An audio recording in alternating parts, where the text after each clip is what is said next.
Crime alert, डरना नहीं मिटाना है। रितेश, तूने मेरी बेटी के साथ क्या किया है मुझे सच सच बता दे। कसम से मैं तुझे जिंदा नहीं छोड़ूंगा। आपने शायद बहुत शराब पी रखी है, होश में नहीं। कहाँ पर हो बताइए। मैं तुझे मारने का बंदोबस्त करने आया हूँ। ठीक है, मैं खुद आता हूँ। बताइए कहाँ पर हैं। आजा, अभी आजा। मैं गुस्से से पागल हो गया था सर। रघु कॉन्ट्रैक्टर से मैंने गन भी खरीद ली थी। मैं उसे मार देता अगर वो उस रात वहां आ जाता, लेकिन वो उस रात आया नहीं सर। और मैं सच कहता हूं सर, मैंने रितेश को नहीं मारा है। हेलो सर, रितेश के पड़ोसी के पास कुछ।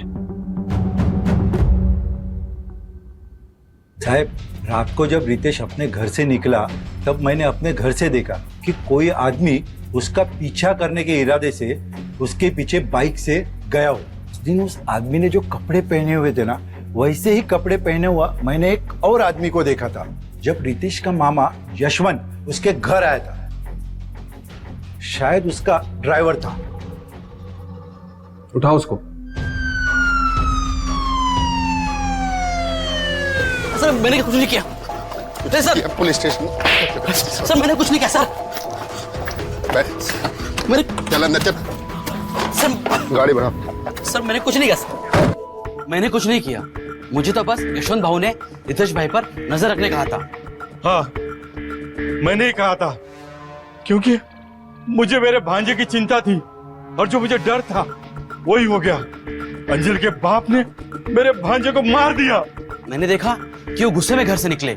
मैंने उनका पीछा भी किया, लेकिन अचानक मेरे बाइक का टायर पंक्चर हो गया और पता नहीं रितेश भाई कहाँ गायब हो गए। साहब ये देखिए, मेरे मोबाइल में एक मैसेज आया। मेरे बेटे ने मुझे एक डेबिट कार्ड दिया था। कुछ दिन पहले मैंने वो कार्ड उसे वापस दिया था। सर इसमें से पैसे कटे सर, ये देखिए। सर जिसने भी ये पैसे इसमें से निकाले हैं ना, उसी ने मेरे बेटे को मारा है सर। उसी ने मेरे बेटे को मारा है। सब कुछ करो सर।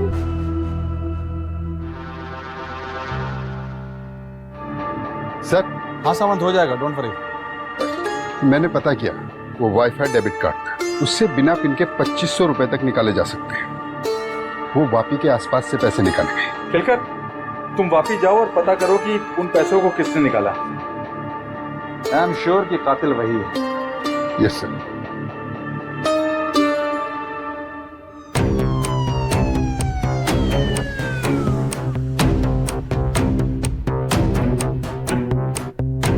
ये ट्रांजैक्शन 8 तारीख को ही आपकी दुकान से 5 बजे। बताएंगे किसने की? नहीं सर, ये कैसे बताएंगे कितने आते कितने जाते सर। ये सीसीटीवी फुटेज दिखाएंगे? फास्ट आगे बढ़ा। एक मिनट पीछे कर थोड़ा पीछे कर। ये आदमी को जानते हो आप? हाँ साहब, इनको तो मैं जानता हूँ। उसका नाम बुधिया है। कहाँ रहता है? ये बाजू में झोपड़ा है ना, वो वहाँ पे रहता है। सर बताइए सही मैंने क्या किया। पुलिस स्टेशन में बात करते हैं। अरे अजीब नाइंसाफी है सर, जबरदस्त।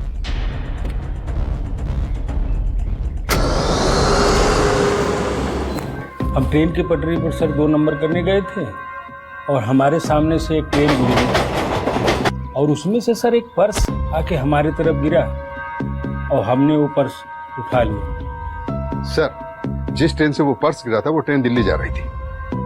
खिलकर एक काम करो, सारे पैसेंजर्स की नेम लिस्ट तो निकालो जरा। Yes sir. और जब पैसेंजर लिस्ट निकाली गई तो पुलिस हैरान रह गई, क्योंकि जिसे पुलिस ढूंढ रही थी उसके तार दिल्ली से जुड़े हुए थे। और फिर महाराष्ट्र पुलिस ने दिल्ली पुलिस की मदद से उसे खोज निकाला जिसे वो ढूंढ रही थी। जुर्म करने वाला कहीं ना कहीं गलती जरूर करता है। तुमने 2 गलतियां की। पहली गलती यह कि तुमने ट्रेन का टिकट उस साइड से बुक कराया जो तुम्हें होटल में डिस्काउंट दे सके, और दूसरी गलती ये, तुमने रितेश के कार्ड को बिना देखे फेंक दिया। अब बताओ।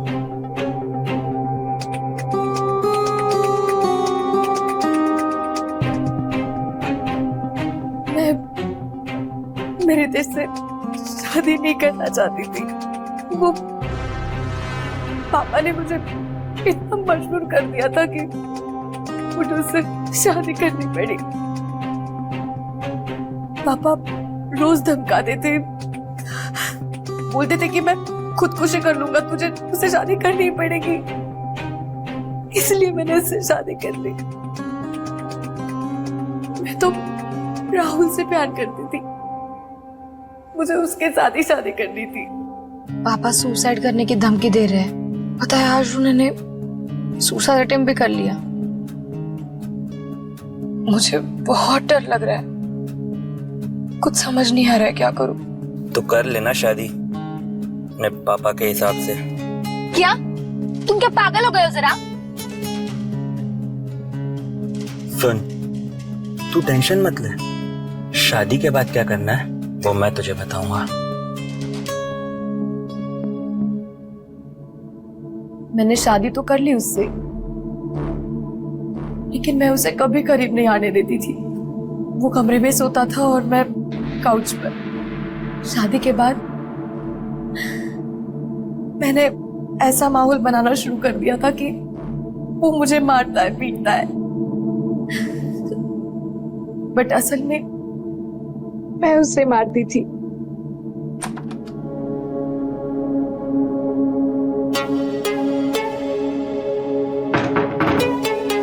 अंजलि, अंजलि,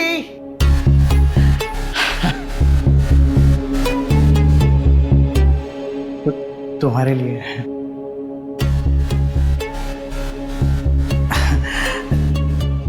तुम्हारे लिए लाया था मैं। लो ना।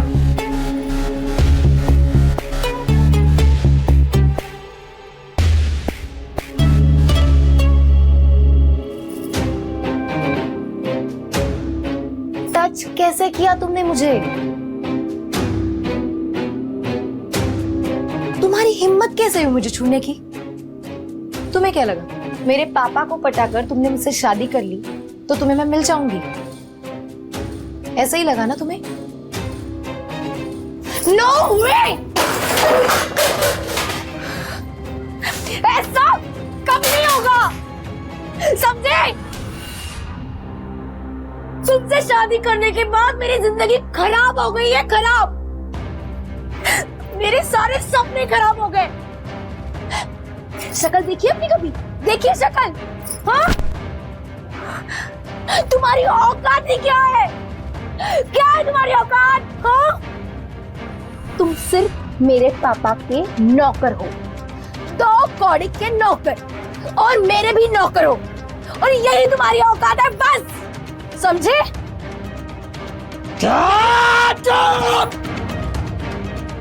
चुप हो जाओ, बिल्कुल चुप, चुप हो जाओ, वरना मैं तुम्हें छोड़ूंगा नहीं। मैं तुम्हारे बाप का नौकर नहीं हूँ, मैं किसी का नौकर नहीं हूँ। तेरा बाप मेरे पैरों पे गिर गया था मेरे पास, अगर एक भी शब्द बोला तुमने तो ये चाकू से तेरा खून कर दूंगा मैं। मार दो, मारो मुझे, मार दो। वैसे भी मैं तंग आ गई रोज के मारपीट से, रोज रोज की मारपीट करने से बेटर मुझे एक बार खत्म कर दो। मार दो तो मुझे, मार दो।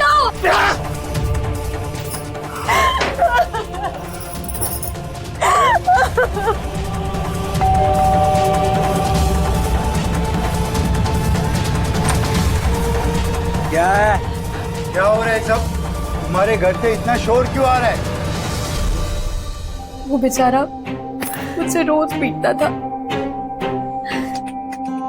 लेकिन किसी को नहीं पता था कि मैं उसे मारती हूँ। उसकी मैगुट जो आड़े आ जाती थी,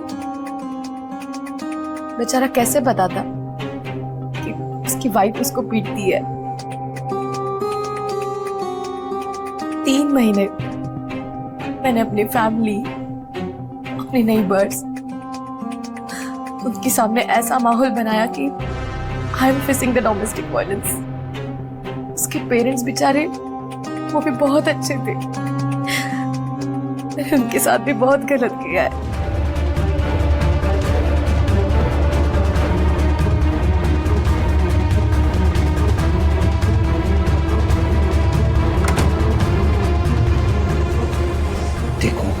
देखो मैं क्या करता हूँ। यही चाहती थी ना तुम, यही चाहती थी ना, यही चाहती थी ना, ये क्या कर रहे हो? ऐसा मत कीजिए। अरे क्या कर रहे हो? अरे जा कहाँ रही हो? रुको, रुक रुक रुक, यही तो चाहती थी ना। रितेश, क्या कर रही है? पागल हो गए? अरे कोई अपनी पत्नी को किस तरह मारता है? तू अगर अपनी बीवी के साथ इसी तरह लड़ता झगड़ता रहा ना, तो हमें यहाँ पे रहने की जरूरत नहीं है। हम यहाँ पे नहीं रहना चाहते, हमें बस कोल्हापुर वापस भेज दे। बस हो गया आपका। हाँ, हमेशा ऐसा ही करते हो आप, एंड टाइम पे भाग जाते हो आप। आपने मेरे साथ हमेशा ऐसा ही किया है। अरे मैं ही पागल था, मैं ही बेवकूफ था जो आप लोगों को झेलता आया हूँ। झेल रहा है? झेल रहा है मुझे क्या है? ये जो तू हमें खर्चे के लिए पैसा देता है उसी के बारे में बोल रहा है ना? नहीं चाहिए, नहीं चाहिए हमें। ये ले, ये ले पैसे, नहीं चाहिए हमें। और कोई हमारे बारे में सोचने की भी जरूरत नहीं है, और ना ही हमारे बारे में झेलने की जरूरत है। बस हमें कोल्हापुर जाना है, बस तुम लोग दोनों आपस में अच्छे से रहो बस। चल बहू, चल चल, चलो उठ बेटा, उठ उठ। रितेश बहुत अच्छा इंसान था, लेकिन मैं उससे नहीं प्यार करती थी, और वो इतनी छोटी सी बात समझ ही नहीं पा रहा था।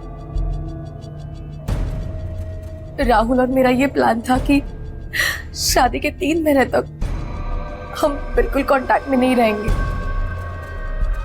और उसके बाद मैं भाग जाऊंगी। और मैंने वैसा ही किया। मैं घर से भाग गई और मुंबई के कोलीवाड़ा में जाकर 2 हफ्ते के लिए छिप गई।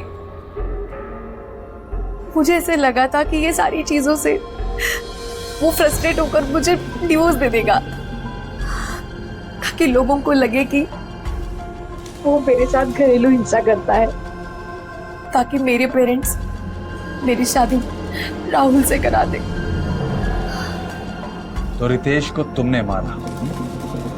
मैंने घर के लैंडलाइन पर फोन किया।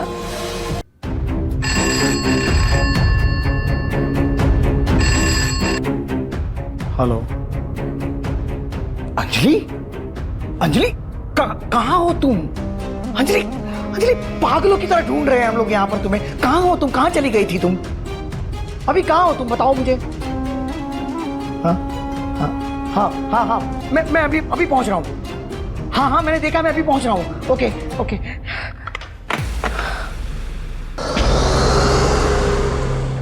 ओ, तो मतलब तुम ये चाहती हो कि दुनिया ये समझे कि मैं तुम्हें मारता पीटता हूं, इसीलिए तुम घर छोड़ के एक दिन भाग गए,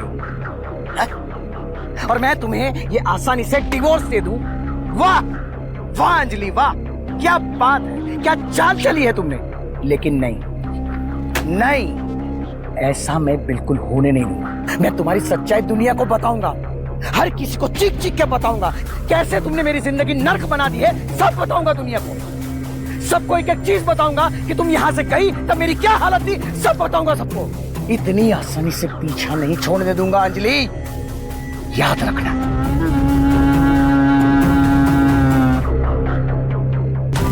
तुम समझते क्यों नहीं हो? नहीं अच्छा लगता तुम्हारे साथ मुझे। मैं किसी और से प्यार करती हूँ, मुझे तुम्हारे साथ नहीं रहना है, नहीं रहना, नहीं रहना है। बाहर में जाओ तुम।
सर मैं सच में रितेश को मारना नहीं चाहती थी।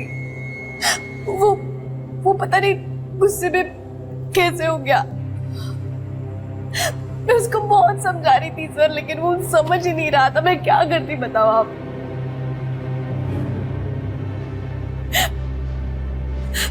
उसके बाद उसका फोन, उसका पर्स, वो सब मैंने गायब कर दिया ताकि लोगों को लगे कि उसको लूटने के चक्कर में किसी ने मार दिया।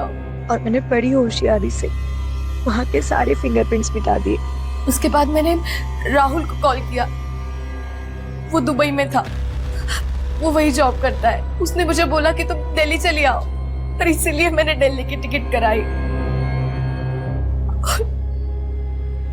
और यही मुझसे गलती हो गई।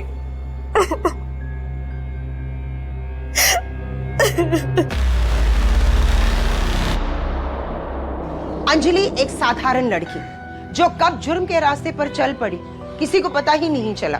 डोमेस्टिक वायलेंस, फिर चाहे वो औरत के साथ हो या फिर मर्द के साथ, दोनों ही केसेस में आवाज उठाने की सख्त जरूरत है। अगर समय रहते रितेश अपनी झूठी शान के लिए ये नहीं छुपाता कि उसकी पत्नी उसे प्रताड़ित कर रही है, तो शायद वो अंजलि को जुर्म के रास्ते पर जाने से रोक सकता था और खुद की जान भी बचा सकता था। सतर्क रहिए, सुरक्षित रहिए। फिर मिलेंगे एक नई कहानी के साथ। क्राइम अलर्ट, डरना नहीं, मिटाना है। जय हिंद।